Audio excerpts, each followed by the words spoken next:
이건 2011년에 발표된 실제 논문입니다. 유럽에서 시판 중이던 크레아틴 보충제 33개 제품을 무작위로 수거해 불순물이 얼마나 들어있는지 분석한 연구였습니다. 놀랍게도 절반 가까운 제품에서 불순물이 검출되었습니다. 그중 일부는 크레아티닌이라고 해서 크레아틴이 오래되거나 제대로 정제되지 않았을 때 생기는 분해 물질도 있었습니다. 게다가 몇몇 제품에서는 미량의 중금속까지 검출됐습니다. 다행히 대부분은 인체에 유해한 수준은 아니었지만 이 연구가 던진 메시지는 분명했습니다. 모든 크레아틴이 같은 품질을 보장하지는 않는다. 그런데 적혀있는 스펙과 불순물을 먹어봐서 알 수 있는 것도 아니고 우리 같은 소비자가 어떻게 품질 낮은 제품을 거를 수 있을까요? 지난번에도 말씀드렸듯 크레아틴은 워낙 만드는 회사가 다양해서 제품들이 이미 시장에 수백 가지가 넘습니다. 그래서 자체적으로 품질 검수에 신경을 쓰는 회사의 제품을 선택하시는 게 좋습니다. 사실 제가 그동안 브랜드사와 따로 협업을 하지 않고 있었는데요. 왜냐하면 만약 제가 여러분들에게 보여드린 제품의 품질이 문제가 있다면 저에 대한 신뢰도도 함께 떨어지기 때문에 굉장히 조심해 왔었습니다. 그런데 썬 리서치는 세계적으로 품질이 검증된 회사라 제가 안심하고 협업 제안을 수락할 수 있었습니다. 왜냐하면 썬 리서치의 제품들은 원자재 순도 분석부터 유효기간 확인까지 4단계의 자체 테스트를 통과해야 출시될 수 있는 까다로운 과정이 있다 보니 소비자 입장에서 알기 어려운 불순물 혼입 같은 측면에서 가장 걱정하지 않아도 될 브랜드이기 때문입니다. 그리고 제품 라벨과 실제 제품이 일치해야 얻을 수 있는 NSF Certified for Sport 같은 표준 인증도 있습니다. 다시 본론으로 돌아가서 오늘은 문제의 논문을 시작으로 왜 어떤 크레아틴은 조심해야 하는지 조금 자세하게 알아보고 크레아틴과 관련해서 도실괴담처럼 떠도는 출처가 불분명한 이야기들에 대한 팩트체크도 준비해봤습니다. 그럼 이제 본격적으로 들어가 볼까요? 크레아틴은 제조 과정 차이로 인해 모든 제품이 같은 품질을 유지하지 않습니다. 크레아틴은 단백질처럼 자연에서 추출하는 게 아니라 실험실에서 화학적으로 합성하는 물질이에요. 이 합성 과정에서 반응 온도나 정제 과정이 조금만 달라도 크레아티닌 같은 분해 부산물이 나올 수 있습니다. 즉 원료는 같아도 정제 기술과 품질 관리 기준에 따라 결과물의 순도가 크게 달라질 수 있다는 뜻이에요. 특히 값이 지나치게 저렴한 제품 중에는 정제 단계를 최소화해 원가를 줄이는 경우도 있습니다. 이럴 때 불순물이 함께 남을 가능성이 커집니다. 물론 불순물이 혼입되었다고 해서 그게 인체에 위험한 수준은 아니지만 순도가 낮은 크레아틴은 장기 보관 시 산화나 변질이 쉽게 일어날 수 있기 때문에 가급적이면 제대로 만든 순도 높은 크레아틴을 드시는 게 낫겠죠. 그래서 중요한 건 믿을만한 제조사의 제품을 고르는 것입니다. 그런데 믿을만한 크레아틴을 먹어도 이거 근육과 머리카락을 교환하는 게 아니냐 하고 우려를 많이 하시는데요. 실제로 검색창에 크레아틴을 입력하면 바로 뒤에 탈모가 자동 완성으로 따라붙습니다. 누구나 이거 먹었다가 머리 빠지는 거 아니야? 라고 검색해봤을 거예요. 그런데 정말 그럴까요? 영양소 하나 보충했다고 머리카락이 빠질 정도로 우리 몸이 단순할까요? 오늘은 이 논란의 근거가 어디서 시작됐는지 그리고 실제로 과학적으로 어떤 이야기들이 있었는지 팩트만 가지고 차근차근 짚어보겠습니다. 이 소문이 처음 등장한 건 2009년이었습니다. 남아프리카 공화국에서 진행된 한 작은 연구에서 대학생 럭비 선수 20명을 대상으로 크레아틴을 3주간 섭취하게 하고 혈중 호르몬 변화를 측정했습니다. 그 결과 남성 호르몬의 일정인 DHT 수치가 기준치 대비 50% 정도 증가했다는 결과가 나왔습니다. 이 결과가 전 세계 커뮤니티에 크레아틴을 먹으면 탈모가 생긴다는 이야기를 만들었습니다. 남성 호르몬이 올라가면 탈모가 생기는데 크레아틴이 남성 호르몬을 옮긴다? 이렇게 단순한 공식이 만들어졌고 그 이후로 수많은 컨텐츠에서 근육은 커지지만 머리카락은 줄어든다 같은 자극적인 문장으로 퍼졌죠. 하지만 이 연구를 자세히 들여다보면 이야기가 전혀 달라집니다. 첫 번째,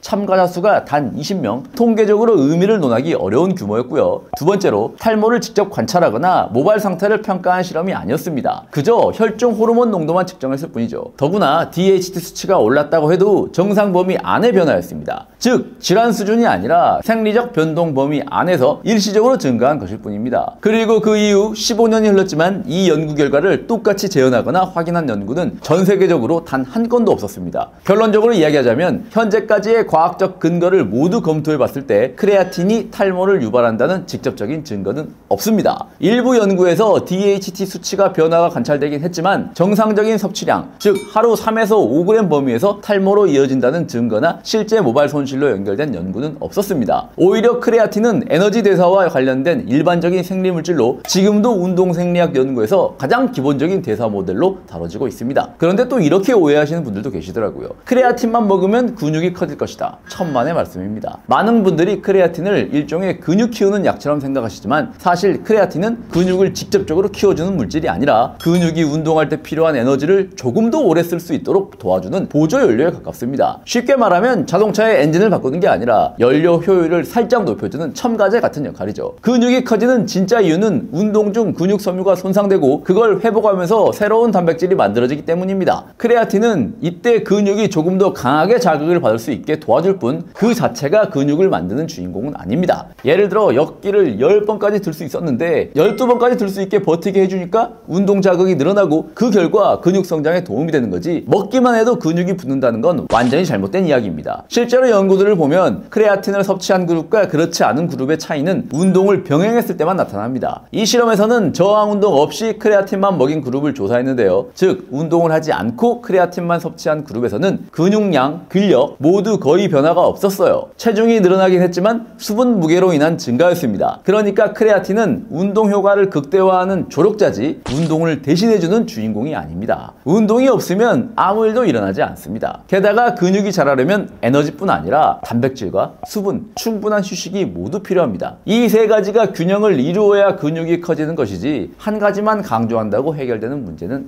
아니란 얘기입니다. 꾸준한 운동, 충분한 단백질 섭취, 그리고 휴식이 95%라면 크레아틴은 그 마지막 부족분을 채워주는 보조 연료 같은 존재입니다. 그리고 또 한 가지 자주 듣는 질문이 있습니다. 크레아틴 먹으면서 커피 마시면 안 된다던데. 이것도 정말 많이 오해하시는 부분이에요. 크레아틴은 근육세포 안으로 수분을 끌어들이는 성질이 있는데 커피는 이와 반대로 수분을 배출시키는 성질이 있어서 커피를 마시면 크레아틴이 다 빠져나가는 거 아니냐 걱정하시는 분들 계십니다. 그런데 이건 너무 단순화된 해석이에요. 크레아틴과 커피를 같이 먹는다고 해서 몸 안에서 둘이 싸우는 건 아닙니다. 실제로 여러 연구들을 종합해 보면 카페인이 크레아틴의 흡수를 방해하거나 근육 내 크레아틴 농도를 떨어뜨린다는 근거는 명확하지 않습니다. 커피는 이뇨작용이 있어 수분 손실이 조금 늘어날 수 있지만 그만큼 물을 의식적으로 더 챙겨 마시면 됩니다. 하루 두세 잔 정도의 커피를 마신다고 해서 크레아틴의 효과가 사라지거나 몸에 무리가 생기는 건 아닙니다. 결국 핵심은 함께 먹는다고 큰일 나는 게 아니라 커피를 마시더라도 충분한 수분을 보충하면 되는 겁니다. 운동 전후로 물을 꾸준히 마시고 크레아틴은 하루 5g 정도 일정하게 섭취하면 충분합니다. 커피를 즐기시는 분들이라면 굳이 끊을 필요 없고 커피를 마신 만큼 물을 더 챙겨 드시면 됩니다. 이제 크레아틴에 대한 오해들 다 풀리셨을 거라고 믿습니다. 그렇다면 어떤 크레아틴을 선택하면 좋은가? 지난번에도 말씀드렸듯 크레아틴은 워낙 만드는 회사가 다양하고 제품들이 시장에 수백 가지가 쏟아져 나오고 있습니다. 영상 초반에 말씀드린 불순물 혼입 관련 이슈도 있으니 자체적으로 품질 검수에 신경을 쓰는 회사 제품을 선택하시는 게 좋습니다. 그런 측면에서 썬리서치의 제품은 가격은 비싸지만 그만큼 품질이 훌륭하니 안심하고 드시기 좋습니다. 그리고 저 개인적인 소감을 공유드리자면 보통 크레아틴이 알약으로 5알씩 먹는다든지 큰 통에 들어있어서 가루를 이렇게 퍼먹어야 해서 빠뜨리고 먹는 경우가 많았는데요. 썬리서치의 크레아틴은 통으로 된 제품도 있지만 이렇게 한 포 단위로 5g이 정량 포장되어 휴대가 편한 제품도 있습니다. 운동 시에 간편하게 섭취할 수 있어서 개인적으로도 활용도가 높았습니다. 오늘 영상 정리해드리자면 첫 번째, 모든 크레아틴이 같은 품질을 가진 건 아닙니다. 합성 과정과 정제 기술에 따라 불순물 함량이 달라질 수 있기 때문에 인증과 품질 관리가 확실한 제품을 선택하시는 것이 중요합니다. 두 번째, 크레아틴이 탈모를 유발한다는 주장은 과학적으로 근거가 부족합니다. 현재까지 인체 연구에서 탈모와의 직접적인 연관성은 확인되지 않았습니다. 세 번째, 크레아틴은 먹기만 해도 근육이 직접 커지는 성분이 아니라 운동 효과를 높여주는 보조 에너지원입니다. 운동, 단백질, 휴식이 기본이고 크레아틴은 그 효과를 조금 더 끌어올려주는 조력자일 뿐입니다. 마지막으로 커피와 함께 먹어도 큰 문제는 없습니다. 다만 충분한 수분을 섭취하는 것이 중요합니다. 결국 핵심은 믿을 수 있는 제품을 선택하고 꾸준한 운동과 함께 활용하는 것입니다. 이게 바로 크레아틴을 제대로 안전하게 활용하는 가장 현명한 방법입니다. 그럼 다음 시간에 또 만나요.